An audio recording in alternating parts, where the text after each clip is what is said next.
एक बहुत साधिका माता जी थी, कलकत्ता की शारदा बाई, बड़ी भक्तिमती थी। लगभग 250 आवृत्ति श्रीमद् भागवत की मूल पारायण उन्होंने की थी। बक्सर वाले मामा जी कई वर्ष तक वहाँ कथा कहने गए। बक्सर वाले मामा जी की जो कथा की कैसेट है, उससे उन्होंने कई ग्रंथ भी तैयार किए माता जी ने। तो उन माता जी ने बहुत दुखी होकर रोते हुए हमसे कहा वृंदावन में कि वृंदावन में ही एक अमुक ब्राह्मण को हम 4-5 बार गोदान कर चुके हैं, और जब आकर अपनी गैया देखना चाहते हैं तो वो कुछ न कुछ बहाना कर देता, पता नहीं क्या करता है, पता नहीं मेरी गाय कहाँ चली जाती है।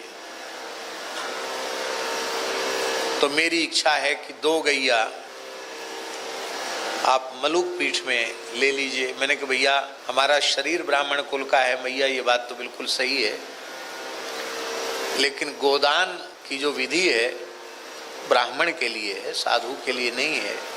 बोले नहीं, हम तो कोई ऐसे हमें दान पुण्य नहीं करना, हम तो ठाकुर जी की संतों की सेवा के लिए गैया देंगे। ठीक।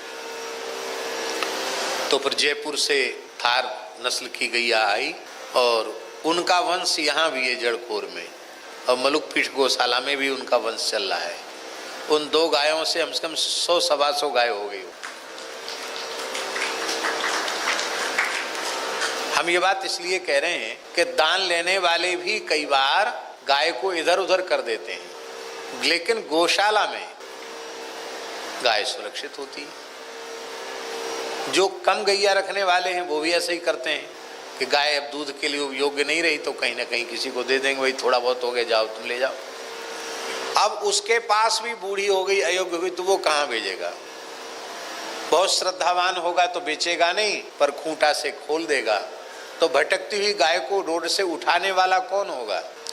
और वो गाय ट्रक में लदकर कहाँ पहुंच जाएगी, इसको अपनी वाणी से कहना ठीक नहीं है।